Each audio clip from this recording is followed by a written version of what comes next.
আজকে যে ঢাকা বিশ্ববিদ্যালয়ে আমরা অবস্থান করছি, এই ঢাকা বিশ্ববিদ্যালয়ে আজকে কোনো গণরুম নাই, এই ঢাকা বিশ্ববিদ্যালয়ে আজকে কোনো গ্যাস রুম নাই, আজকে ঢাকা বিশ্ববিদ্যালয়ে কোনো চাঁদাবাজি নাই, টেন্ডারবাজি নাই, কোনো ফাওকা রাজনীতি নাই। এবং এই আজকে ঢাকা বিশ্ববিদ্যালয়ে শিক্ষার্থীদের নির্বাচিত প্রতিনিধিরাই ক্যাম্পাসে নেতৃত্ব দিচ্ছে। এই আয়োজনের জন্য আজকে আমরা করতালির মাধ্যমে বিশ্ববিদ্যালয় প্রশাসনকে একটি জোরে করতালির মাধ্যমে ধন্যবাদ দিতে চাই। বিশ্ববিদ্যালয়ের ভিসি, প্রভিসি, ট্রেজারার এবং নির্বাচন কমিশনার এবং প্রক্টর, এখানকার আমাদের হলের প্রভোস্ট এবং ডিন মহোদয়রা উপস্থিত আছেন। আমরা সবাইকে আবারও করতালির মাধ্যমে নির্বাচিত প্রতিনিধির পক্ষ থেকে ধন্যবাদ জানাচ্ছি। সম্মানিত উপস্থিত, আমরা বলেছিলাম আমরা এখানে যারা নির্বাচিত হয়েছি আমরা কেউ নেতা না, আমরা হচ্ছে প্রতিনিধি। শিক্ষার্থীদের কাজ হচ্ছে আমাদেরকে প্রশ্ন করা, আর আমাদের কাজ হচ্ছে কাজ করে যাওয়া। এবং আজকের সেই জবাবদিহিতা 2 মাস পরে আমরা এটা প্রমাণ করেছি। আমরা গত 2 মাস জুড়ে আমরা কি কাজ করেছি সেটা আপনাদের সামনে তুলে ধরার চেষ্টা করেছি। আমরা প্রত্যাশা রাখবো শিক্ষার্থীরা ক্রমাগত আমাদেরকে প্রশ্ন করবে, তাদের প্রত্যাশা, তাদের আকাঙ্ক্ষার কথাগুলো বলবে, এবং আমরা আমাদের কাজ হচ্ছে কাজ করে যাওয়া। আমরা যে স্বপ্নের কথাগুলো বলেছিলাম প্রত্যেকটা স্বপ্ন আমরা বাস্তবায়ন করতে চাই ইনশাআল্লাহ। আমরা যে কমিটমেন্টগুলো দিয়েছি সেগুলো বাস্তবায়ন করব, তার চাইতে আমরা 5 গুণ বেশি কাজ করবো ইনশাআল্লাহ। এবং আমরা পলিসিগত জায়গায় কাজ করতে চাই। বিশ্ববিদ্যালয় আজকে 100 বছর পার হয়েছে, স্বাধীনতার আজকে 5 দশক পার হয়েছে। বিশ্ববিদ্যালয়ে অনেকগুলো সিন্ডিকেট তৈরি হয়েছে, এই প্রত্যেকটা সিন্ডিকেটকে আমরা ভেঙে দিতে চাই আপনাদেরকে সাথে নিয়ে।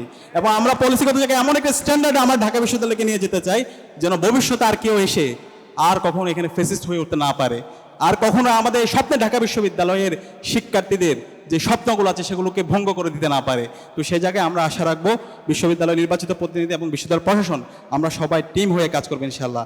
একই সাথে আমাদের এই বিশ্ববিদ্যালয়ে যে ফেসিবাদী কাঠামো তৈরি হয়েছে বিগত ফেসিবাদী আমলে, এই কাঠামোকে আমরা ভেঙে দিতে চাই। আপনারা কি আমাদের সাথে আছেন? ইনশাআল্লাহ। আমরা খুবই দুর্ভাগ্যের বিষয়, আজকে বিপ্লব পরবর্তী 1.5 বছর পার হচ্ছে, যেই ফেসিবাদীরা, খুনি হাসিনা এবং তার দোসররা গত 16 বছরে এই গণরুম গ্যাসরুম কালচারের বৈধতা দিয়েছিল, শিক্ষার্থীদের উপর নির্যাতন নিপীড়নের বৈধতা দিয়েছিল, এবং সর্বশেষ জুলাই বিপ্লবে বহিরাগত নিয়ে এসে আমাদের ঢাকা বিশ্ববিদ্যালয়ের ভাই বোনদেরকে মেরে রক্তাক্ত করেছে সেই মাকসুদ কামালের সেই প্রশাসন, তাদের প্রত্যেককে স্বাধীন বাংলাদেশে বিচারের আওতায় নিয়ে আসতে হবে। আজকে খুনি হাসিনার রায় হয়েছে, খুনি হাসিনার ফাঁসির রায় এসেছে। এই ফাঁসির রায় আসার পরে প্রগতিশীল শিক্ষক নামে এক ধরনের কোলাইগাররা তারা আজকে খুনি হাসিনার পক্ষে অবস্থান নিয়েছে। আমাদের অবস্থান পরিষ্কার, যারা এই খুনি হাসিনার পক্ষে অবস্থান নেবে সেই যে হোক, তার এই স্বাধীন বাংলাদেশের রাজনীতি করার অধিকার নাই, তার এই বিশ্ববিদ্যালয়ে শিক্ষকতা করার অধিকার নাই। তাকে নির্মূল করা হচ্ছে আমাদের রাজনীতি। বাংলাদেশে রাজনীতি করবে যারা বাংলাদেশপন্থী আছে তারাই। সুতরাং এই ফেসিবাদের দূষর বিশ্ববিদ্যালয়ে যারা আছে, স্টাফদের মধ্যে যারা আছে, সবাইকে এই বিশ্ববিদ্যালয় থেকে তাদেরকে ব্যবস্থা নিতে হবে এবং তাদেরকে চাকরিচ্যুত করতে হবে। এবং আমি আজকে বিশ্ববিদ্যালয়ের শ্রদ্ধেয় ভিসি স্যার আছেন, প্রভিসি স্যার আছেন, পুরো বিশ্ববিদ্যালয় প্রশাসন আছেন, আমরা আশা রাখবো বিশ্ববিদ্যালয়ের তাদের বিরুদ্ধে চাকরিচ্যুত করার জন্য এবং তাদের বিরুদ্ধে ব্যবস্থা নেওয়ার জন্য যা যা করা দরকার তারা সেই জায়গায় ব্যবস্থা নেবে। এবং একই সাথে আমরা আমাদের ঢাকা বিশ্ববিদ্যালয়কে আমরা একটি পলিটিক্যালি কনসাস এবং একটা একাডেমিক ইনস্টিটিউট বানাতে চাই। বিশ্ববিদ্যালয়ের শিক্ষার্থীরা সে রাজনৈতিক সচেতন হবে, কিন্তু কারো গোলামি করবে না, সে সত্যকে সত্য বলবে, সে ইনসাফের কথা বলবে, কিন্তু কারো দাসত্ব, কোনো ভাই পলিটিক্স, ভাইয়ের পেছনে রাজনীতি করে সেই রাজনীতি এখন চলবে না।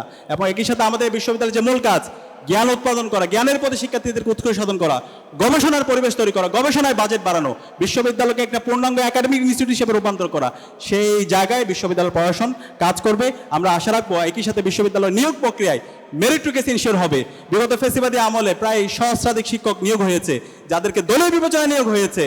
আমরা আশা রাখবো যারা এভাবে দলীয় বিবেচনায় নিয়োগ হয়েছে তাদের বিরুদ্ধে বিশ্ববিদ্যালয় প্রশাসন ব্যবস্থা নেবে এবং মেরিটোরিয়াসের ভিত্তিতে এই বিশ্ববিদ্যালয়ে শিক্ষক নিয়োগ প্রক্রিয়া ইনশিওর করা হবে। এবং একই সাথে আমরা এখানে যারা আছি সবাই জুলাইয়ের প্রজন্ম, জুলাইকে বাঁচিয়ে রাখার দায়িত্ব হচ্ছে আমাদের। আজকে জুলাইয়ের শহীদদের যে আকাঙ্ক্ষা, জুলাইয়ের যে স্পিড, সেটাকে নষ্ট করার জন্য বিভিন্ন ধরনের ষড়যন্ত্র এবং চক্রান্ত হচ্ছে।